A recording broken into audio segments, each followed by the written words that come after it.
nwanirira ddembe lyange n'eddembe lyammwe era njabatuukako kati olunaku lwa leero nsula mukono ono Bonamboze muntekereko ekyeggulo ate nze ndi ampuuta ne mukiteekewo wakati wa ssaawa emu kitundu n'ebbiri kitundu kuba ssaawa 3 nyina okuba nga mpiseemu kati olwo bajje bakubba embooko n'oyo mwami bakireke muleke mukitegeera abasibyeeko akasajja. You have no right to say that. Tolina buyinza na ddembe kugamba nti mwe mukisibyeko akasajja.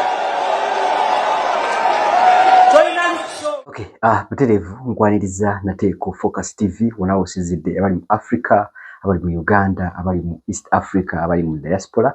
Thank you so much okulaba mu Gwera Focus TV. Amawulire genye olunaku olwaleero Robert Kyagulanyi Ssentamu amaze okulaga wajjadda olunaku olwaleero. Tukirize tugaane nga bwe nabagambye nti omuntu gwe tudiringa naye eba fe abakola amawulire n'abamunoonya byatutabuseeko dda so ng'ate ne Yoweri Kaguta Museveni president w'eggwanga Uganda avuddeyo n'alagaanye oba n'agezaako n'awoninga nti aba NUP mulekeraawo okubba oba okutiisatiisa abawagizi be okugenda okulonda nti TANAP embi etabikira mu bululu buno obusembayo eva kuba kibiina kya NUP okuvaayo okutiisatiisa so ng'ate era mu lunaku lwaleero waliwo okulonda okwaba councillors naye ng'ate ba councillors bano waliwo ate ebitundu ekyewuunyisa ebitundu ebitalonda ba MP nga 15 byonna tubirina mu story y'olunaku lwaleero. Nze adde Webber Force mu Muyanja katuveeko wano kati nnyo tova ku Focus TV. Buli omu mu bulamu alina ennaku ez'ekijjukizo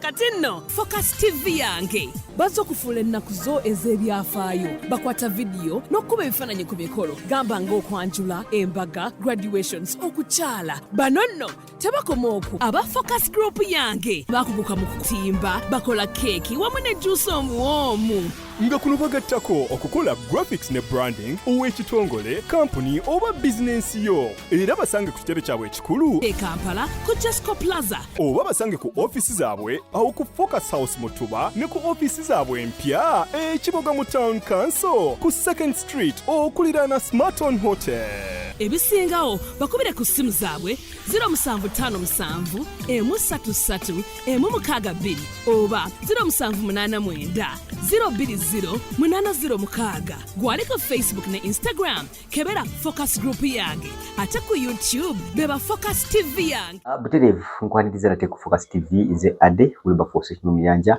olunaku lwaleero Robert Kyagulanyi Ssentamu atadde video endala ey'Oluganda eri yabadde ya Luzungu eno ya Luganda the same place era yabadde Gomba n'akulaga wagenda okuzzaako n'agamba nti yeebaza nnyo bannayuganda bafande abasirikale nga bwe yayiseeko emaya okulaba nti ne baamulabye abamu bamugamba mukama wange yita wano muganda waffe yita wano neebaza n'abageto abavubuka abagenza okubeera nga bamuyirawo omubiri nti buli waba atuuse nga bamugamba nedda dda wano dda wali so n'asuubiza nti ab'emikono saawa yonna ayingirawo naye bamutegekere ekyennyanja so biringa biri fane naye ng'ate bya ddala lwansonga ne gy'alaga oba oliawo alina obubaka bwaba batwalidde okulaba nga babaako essira bye baliteeka. Kino kitegeeza ki eri ebitongole by'okwerinda okulaga nti akugambye one advantage eri mu ekyo nti akugambedde before okugeza nzo okugamba leero nti nzirako wenti ne wenti so ng'ate yakikoze the previous day. So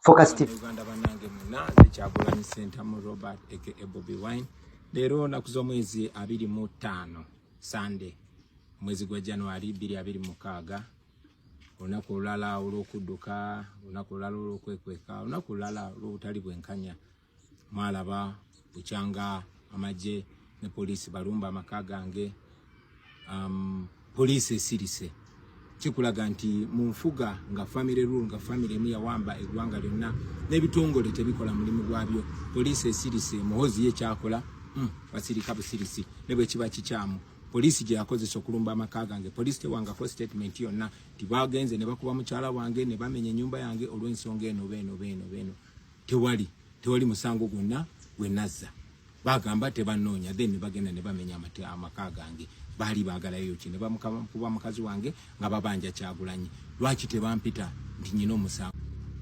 Human Rights Commission mukyala wange adya yagamba agenda wanga kyalire ku mukyala wange and indeed bagenda ewange nga bagenze kwesanitizinga na kulaga nti balina omulimu gwe bakola ku ddembe ly'obuntu. Omukyala wange bamugalidde waka amagye gakyali ewange, naye bukyanga mukyala wange alumbibwa ne bamukuba ne bonoona amaka gaffe.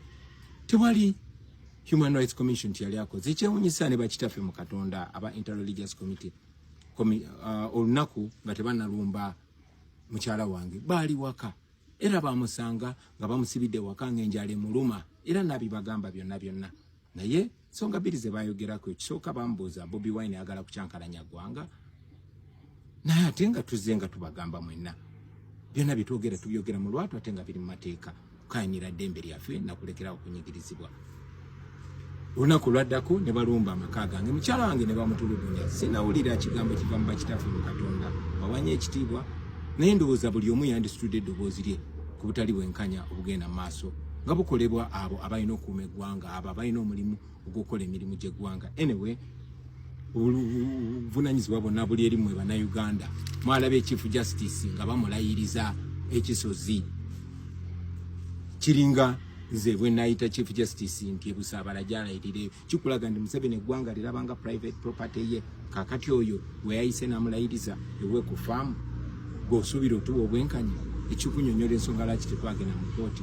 Bannayuganda, omulimu guli eri mmwe, obuvunanyizibwa buli eri mmwe era obusobozi buli eri mmwe. Nze okuba nti siri waka kati navaayo mbalage nti buli omu alina asobola okubaako kyakola.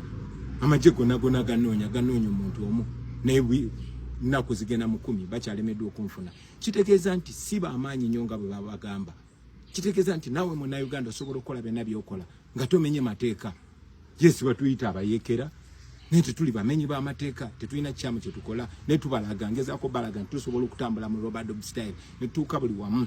Nze ntuuse ku bakulembeze ab'enjawulo nammwe be tusinaba kutuukako ngenda batuukako mwenna mbabulire ekyokukola. Namala ennaku 10 nga mbabulire ekyokukola naye era mbatuukako okubabuulira ekyokola. Nasuze waffe wano Gomba era njagala okutumirako abo betwasanze wabadde Maya wabadde wairwa aba military bangi ku road block naye era ne mbayitako mu Robert Dog style ne betwasanze sikatende ensangi road block ne bazamwe n'abasirikale abatulaba naye nga mumanyi tetuli bakozi bafujo tetwagala kwonoona ggwanga twagala ditereza namwe ne mutusaasira ne mutweka ne tuyitawo. Njagala okubaza abaana abamu ghetto bonna Bannayuganda bonna mulinga abakitegeera abantu bandaba ne bagamba Bobi yita wano kuba mumanyi munange siri mumenye w'amateeka nwanirira ddembe lyange n'eddembe lyammwe era nja batuukako. Kati olunaku lwa leero nsula mukono Honorable Namboze munteekereko ekyeggulo ate nze ndi ampuuta ne mukiteekewo wakati wa ssaawa emu kitundu n'ebbiri kitundu kuba ssaawa 3 nyina okuba nga mpiseemu kati olwo bajje bakubba embooko n'oyo mwami bakireke muleke mukitegeere. Mwena nja batuukako. Bannayuganda mwenna baagala nnyo people power our power. Nze nkyalimu bana abasajja mbalimu nammwe mubeeremu. Bwe tukola bwe tutyo buli omu nakola kyalina okukola tusobola okusituka omulundi gumu. Nzize mbagamba tebalina busobozi obwo busitopinga ekintu ng'obudde bwakyo bwatuuka. Bw'oba okiwakanya yeyo story ya Robert Kyagulanyi Ssentamu nagambye nti yewaayo to series. Actually katugenda bulabiranga mu series atuzza wali so ngate ebyo byonna tusuubira nti bikolebwa naye nga eggwanga oboolyawo naddala ebitongole by'okwerinda byo bisigala nga biri ku bunkenke mu ngeri mu obw'endala lwa nsonga tebimanyi gy'abalaze oba oluusi aba agenze kukola ki. So ng'ate ye ng'omuntu agamba ali safe era kyonna kyakola akikola nga talina mateeka gamenye. So ne story endala yeya NRM oba president wa NRM mukulu General President Yoweri Kaguta Museveni afuddeyo naye mulugunya kuba opposition okuvaayo okutyoboola okuvaayo okutiisatiisa okuvaayo okukangakanga Abannayuganda okubeera nga tebettanira kulonda kuno okusembayo. N'agamba kimenya mateeka era n'akwatibwa ajja kukka mu nkomyo oba ajja kgenda mu nkomyo.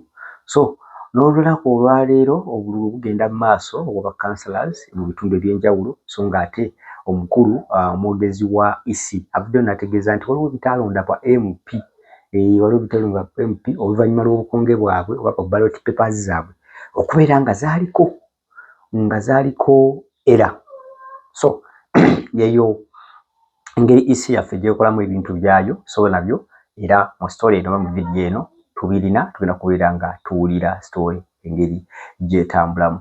Tujjukire nti nno newankubadde nti Kyagulanyi Ssentamu kiri kye yagamba nti teyagaanangako ye bantu kugenda kulonda ddala local leaders kuba bakulu nnyo mu kusalawo biki ebigenda maaso mu ggwanga ly'e Uganda naye ebibiina bino byonna ebirala byeteeketeeke bigende n'abantu baabyo balonde akalulu kabeere nga katambula bulungi.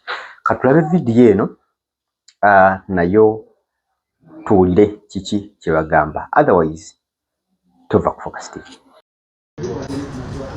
Okusinziira ku lukangaga lw'ebyokulonda olwafulumizibwa akakiiko k'ebyokulonda olunaku olw'enkya ng'ennaku z'omwezi 27 abalonzi mu bibuga ne munisipaali 56 okwetooloola eggwanga lyonna lwe bagenda okukka obubookisi okulonda abakulembeze baabwe abaana abatuusako obuweereza mu kisanja kino ekya 2026-2031.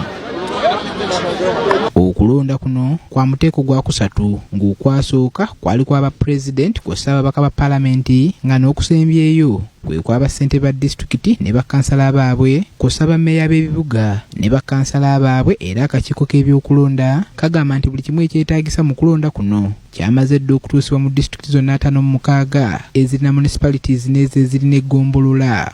Era we zinaatuukira ssaawa emu ey'okumakya olunaku olw'enkya buli kimu ekyetaagisa kikulu kya kubeerawo abakazi b'akakiiko beetegese era bajja kuba balinze okutandika okutambuza okulonda. Wano abakulu mu kakiiko k'ebyokulonda batubuulidde waliwo ebifo bisatu abalonzi baayo nga tebasobola kulonda ababaka baabwe mu kulonda okwasooka olw'ensonga ez'enjawulo kyokka abantu bano nabo olunaku olw'enkya bakuweebwa omukisa okulonda ababaka baabwe. Waliwo ekifo ekya Kibanda North mu disitulikiti y'Ekirya Ndongo abo tebalonda ennaku z'omwezi 15 kuba akakonge kaaliko ekizibu.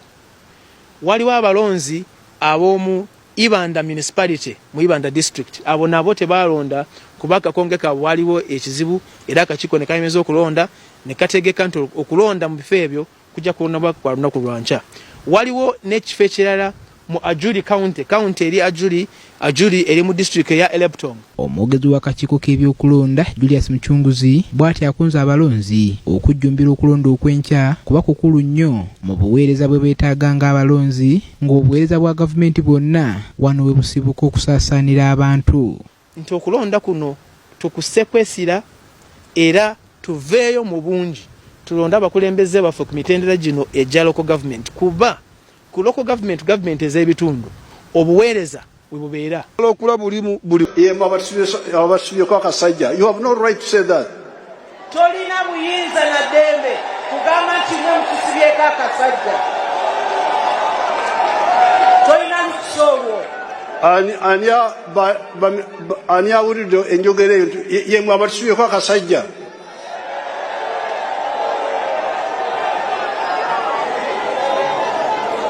Why would the police hear this and keep quiet? Police is at your kuwulira kino n'esirika. So that is the reason number one why I think some people did not turn up. N'olwekyo eyo ensonga esooka gye tuteebereza lwaki abantu baffe abamu tebajja kulonda. Yemwe abasubyeko akasajja. You have no right to say that. Kakati kamera z'omukulembeze w'eggwanga enkesi zibaguddeko shaddi eyo gye mutuula mu bukuukulu nga musonga mu bantu emimwa nti baba batusibyeko akasajja. Kakati akasajja kavudde nekeyogerako nekeerwanako yavudde neerwanako. Kakati bino obadde obimanyi naye kambidde bumbi kugambe. Ekibiina kya NRM mu kalulu ke twavuddemu kyafunye ebitundu 72 ku buli 100 okusinziira akakiiko k'ebyokulonda. Ttaanapu y'abalonzi yabadde ebitundu 52 ku buli 100. Abatunuulizi b'ebyokulonda okuva naddala mu kitongole ekya African Union bategeeza mu lipooti gye baafulumya ennaku z'omwezi 18 nti intervention y'amagye n'amaanyi agayitiridde agakozesebwa mu kulonda ne watwali nga twolekera okulonda ebimu ku ebyo ebyalobera abalonzi okujja mu bungi okukola ki okulonda Wilberforce Kirimu Muyanja amawulire nagamba njaga kuwanga mu series sigala muri ku Focus TV subscribinga likinga sharinga agenda mu comment section inobaako obubaka bwotuwa ekyo kyokola kyamaanyi nnyo lwansonga mbusomamu nemanya iki kyoba otegeeza oba kiki kyogattako kweyo story gyembandesi nenga story tujja zireeta mu series era n'empanvu muzisuubiremu okukyaza abantu ab'enjawulo okulaba nga batemaatemamu ebyo bye tuba twongeddeko mu story zaffe nze Ade Wilberforce Kirimu Muyanja kujjukiza subscribinga ku Focus TV genda ku TikTok genda ku Instagram Focus TV genda ne ku oboyawo ku TikTok olabenga ofuna video bumpimpi for now bye bye ku subscribinga ku Focus TV yange bingi